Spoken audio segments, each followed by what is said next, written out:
Selamat pagi anak-anak, bagaimana kabar kalian hari ini? Semoga kalian di rumah dalam keadaan baik-baik saja ya. Hari ini kita kembali belajar IPA tentang penyakit cacingan dan tifus. Nah, bagaimana? Apakah kalian sudah siap mendengarkan penjelasan dari Ibu? Kita langsung saja ya. Sekarang kita akan membahas tentang penyakit cacingan dan tifus.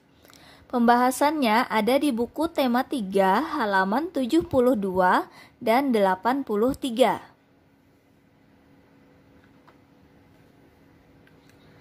Pembahasan kita yang pertama yaitu tentang penyakit cacingan. Penyakit cacingan pada manusia sering disebabkan oleh parasit cacing yang hidup di usus besar dan usus halus. Cacing ini dapat bertahan hidup karena mendapat nutrisi dari menyerap darah dan sari makanan di dinding usus. Ada beberapa jenis penyakit yang disebabkan oleh cacing, yaitu yang pertama adalah cacing gelang. Telur cacing ini masuk melalui makanan dan minuman yang tercemar. Gejalanya yaitu perut mulas, diare, dan kembung. Penderita mungkin juga mengalami gejala lain seperti tenggorokan dan hidung gatal. Terkadang, penderita juga mengalami kejang dan kesemutan di tangan dan kaki. Mata sering mengedip dan timbul selaput pada putih mata. Anak-anak akan menjadi rewel dan mudah menangis. Pengobatan mengatasi penyakit cacing gelang dapat dilakukan dengan memberikan obat cacing yang tepat melalui resep dokter. Resep tradisional seperti rebung atau biji petai Cina dapat menyembuhkan penyakit cacing gelang.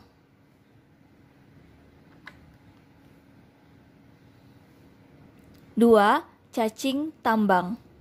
Penyakit ini disebabkan oleh cacing tambang dan banyak menyerang pekerja tambang. Telur cacing tambang masuk ke tubuh melalui kulit, khususnya kaki dan tangan. Telur cacing ini hidup di daerah lembab dan hangat. Gejala yang tampak adalah perut mulas, diare, dan kembung. Gejalanya seringkali diiringi dengan kondisi tidak enak badan dan gatal pada kaki atau tangan. Pengobatan dapat dilakukan dengan obat cacing dengan dosis yang tepat sesuai resep dokter. Yang ketiga, cacing kremi. Cara telur cacing ini masuk ke dalam sistem pencernaan ialah melalui makanan dan minuman mentah yang tidak higienis. Anak-anak yang mempunyai kebiasaan menggigit-gigit jari dan bermain di tempat yang becek dan lembab berpeluang terkena penyakit ini. Karena telur cacing kremi suka berada di air atau tanah yang tidak bersih.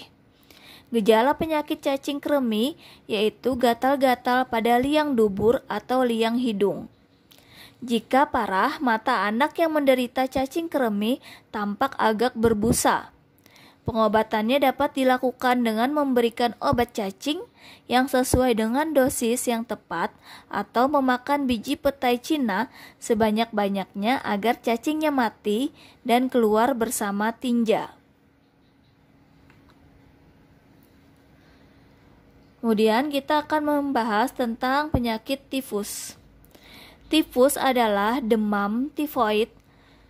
Tifus atau demam tifoid merupakan penyakit yang disebabkan oleh bakteri Salmonella typhi yang masuk ke dalam tubuh melalui makanan dan minuman yang terkontaminasi.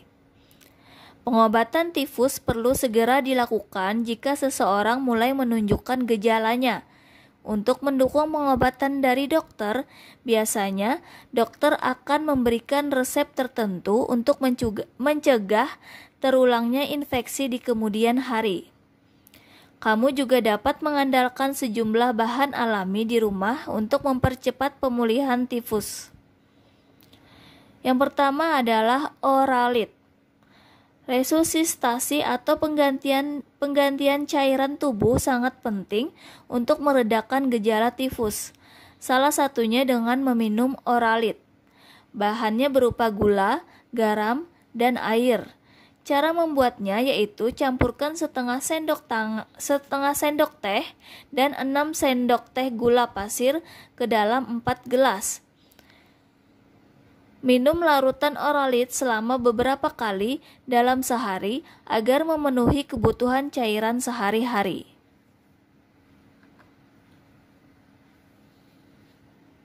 Yang kedua adalah cuka sari apel. Cuka sari apel ternyata memiliki manfaat untuk mengembalikan energi pada penderita tifus.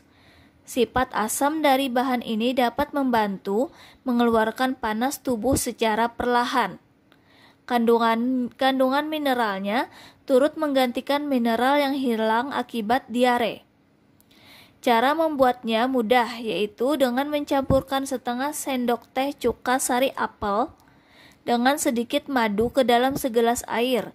Selanjutnya minum larutan tersebut sebelum makan selama 5-7 hari. Yang ketiga adalah bawang putih. Bawang putih memiliki kandungan antimikroba untuk menghilangkan racun berbahaya di dalam tubuh, sehingga sistem kekebalan tubuh meningkat. Kamu dapat membuatnya dengan mencampurkan setengah sendok teh bawang putih yang sudah dihancurkan, secangkir susu, dan 4 gelas air.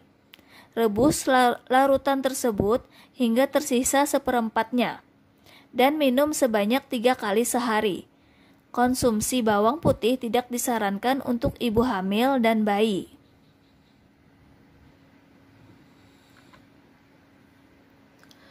4. Daun selasih. Daun selasih memiliki kandungan antibiotik dan antibakteri. Selain itu juga membantu menurunkan demam, menghangatkan tubuh, dan meningkatkan sistem kekebalan tubuh. Cara membuatnya adalah siapkan 20 helai daun selasih, 1 sendok teh jahe yang sudah dihancurkan, dan segelas air. Rebus semua bahan hingga larutan berkurang setengahnya. Tambahkan sedikit madu untuk menambah rasa manis. Minum larutan tersebut sebanyak 2-3 kali sehari. Yang kelima adalah pisang.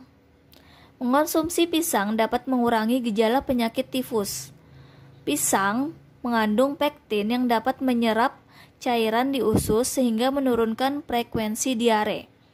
Kandungan kalium pada pisang berfungsi untuk menggantikan elektrolit yang hilang akibat diare dan demam. Untuk proses pemulihan dianjurkan mengonsumsi pisang sebanyak 3 kali sehari. Kamu juga dapat mencampurkannya dengan setengah cangkir yogurt dan 1 sendok teh madu. Keduanya dikonsumsi selama 2-3 kali sehari sampai masa pemulihan selesai.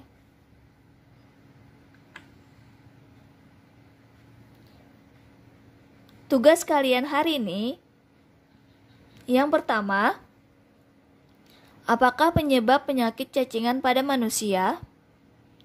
Yang kedua, bagaimana cara pengobatan mengatasi penyakit cacing gelang? Yang ketiga, apakah gejala penyakit cacing tambang? Yang keempat, bagaimana cara telur cacing kremi masuk ke dalam sistem pencernaan? Yang kelima, sebutkan sejumlah bahan alami yang diandalkan untuk mempercepat pemulihan tifus. Nah, bagaimana anak-anak? Apakah kalian sudah memahami penjelasan Ibu hari ini, yaitu tentang penyakit cacingan dan tifus? Nah, semoga kalian semua di rumah bisa mengerjakan tugas-tugas dari Ibu dengan mudah ya. Selalu sehat dan tetap di rumah aja.